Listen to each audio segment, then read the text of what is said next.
تماشاوانێجا بلێ هەڵبەت ئەو بێریزیکردن لە هەمبەر قورآنا پیرۆز کو ڕێپێ هاتی بودان لە سوێدێ کارڤەدان لە پەیخوانی تەماشاوانێجا هێدی ئەم هەموو بسلمانی 2 ملیار بسلمان لەسەر ئاستی جیهانê hene bêguman ew ê pabend bît û pabend jî nebît bêrêzîkirin li hember Qur'anê bêguman ew êşandiye heta bawerdarên din jî êşandiye ji ber ku ev kitabek asmaniye pêwîst e rêz tê bête girtin gel û çima li welatekê rêpê didan kesek bi aşkira li ber çavên raya giştî bêrêziye li hember vê pîroziyê bike êdî karvedanên Iraqê jî bêguman her ku diçe tuntir dibe Birêz Diktor Riyad Mihemed İsmaîl şerovekarê siyasî ew li Bexdad gelmeye Diktor demata baş be êdî karvedanên cada Iraqê her ku diçe karvedanên xurtin heta jin hatine ser cadê zalam hatine ser cadê hemû bi hevra li dijî vê bêrêziyê ku li hember Qur'ana pîroz û ala Iraqê wênê bêguman Muqtada Sadr semahetê Muqtada Sadr hatiye kirin kewata karvedanên Iraqê li ser astê dîplomasî û siyasî heta vêga vê gel û dastê pêdivî dane li hember vêkê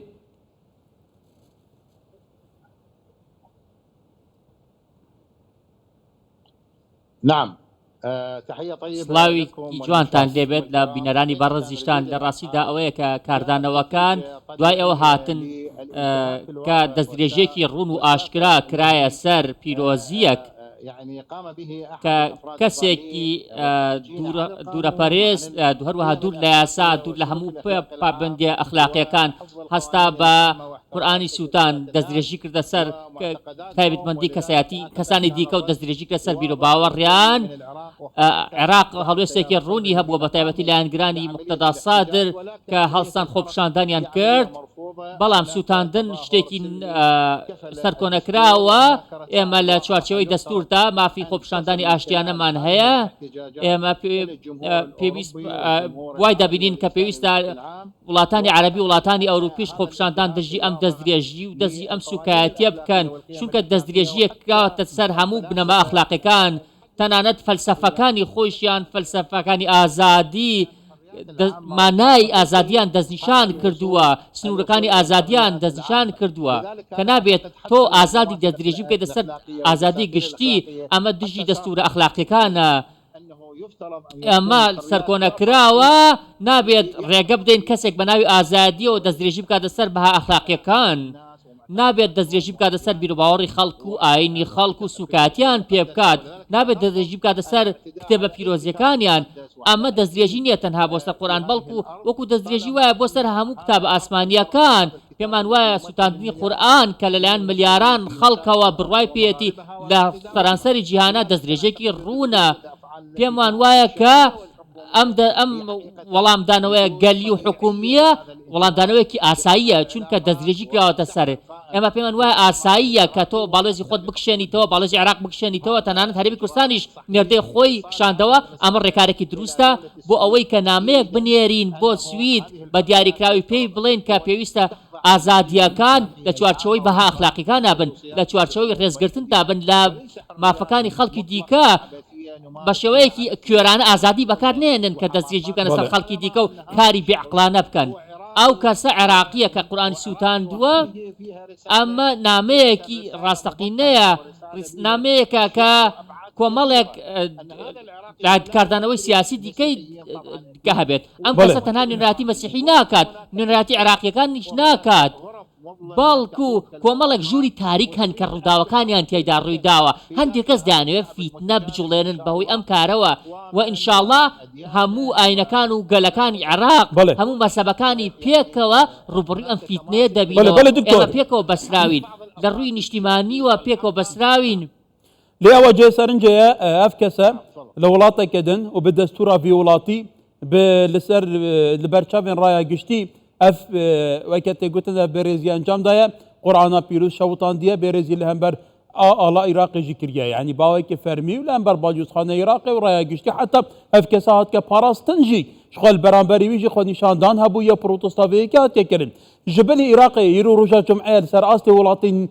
cîhana îslamî li welatên deverê me karvedan nedîtine ji ber ku Qur'ana pîroz tenê tebîrê pîroziyên Iraqê nake xelkê Iraqê nake hestêvaniyê tebîrên 2 milyar mirovên musulman dike kewata ta çend giringe bawayekî aştiyane bawayekî dîplomasî û siyasî her çabe ئیدیا وڵاتە بێنە ناچارکردن جارەکەدن ئەف بێڕێزیە دووبارە نەبیت.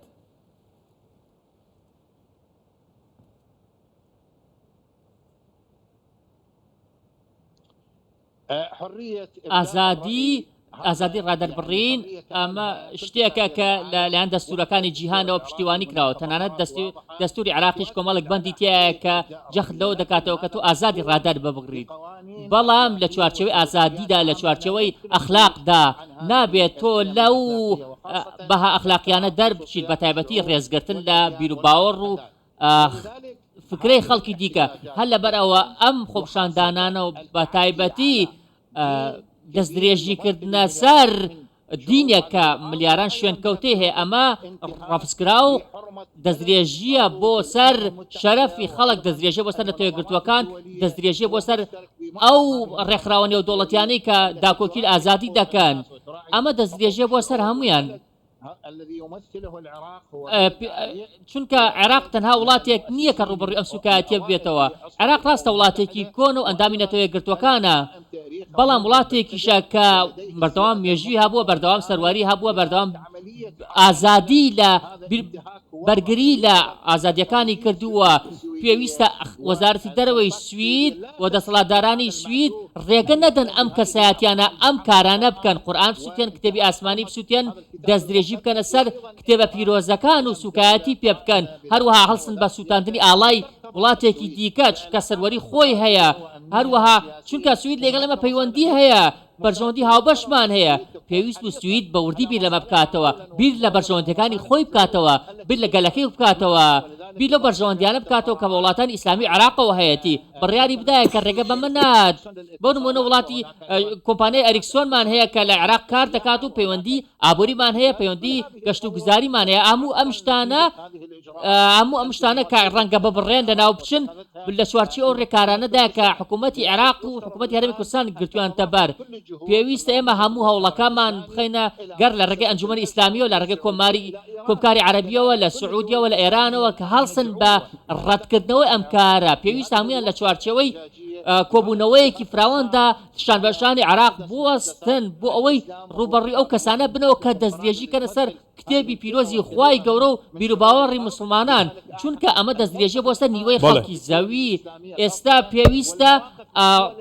وڵاتانی ئیسلامی ئەو وڵاتانیشی کە پێیان وایە کە چاودێری ئازادەکانی مافی مرۆڤ دەکەن، پێویستە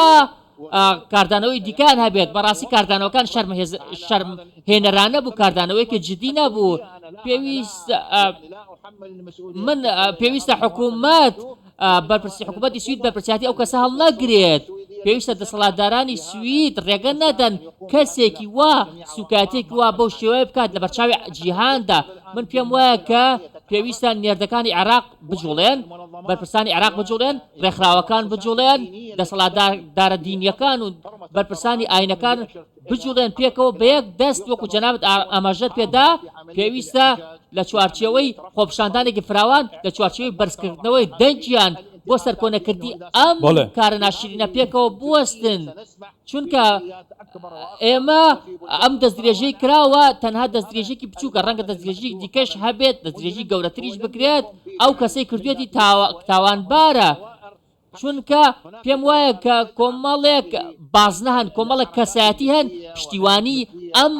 جوڵانەوە دەکەن، پشتیوانی خصوصانی قورئان دەکەن، پشتیوانی هاوڕێگەز خوازان دەکەن، پشتیوانی دەستدرێژی بۆ سەر مافەکانی خەڵکی دیکە دەکەن. پێم وایە کۆمەڵێک کەسن ئەمە دەجوڵێنن. پێویستە کە حکوومەت ڕوبەڕووی هەموو ئەو هەوڵانە بێتەوە کە هەوڵی فیتنە دەدەن، هەوڵی دروستکردنی جیاوازی دەدەن. هەروە هەوڵ دەکەس دەیانەوێت کە ئاگر بکەن بە سوتەمەنی شەڕی نێوان مەسیحی و مسلمان. ئێمە پێویستە لەم ڕۆ هەڵوێستمان ڕوون بێت.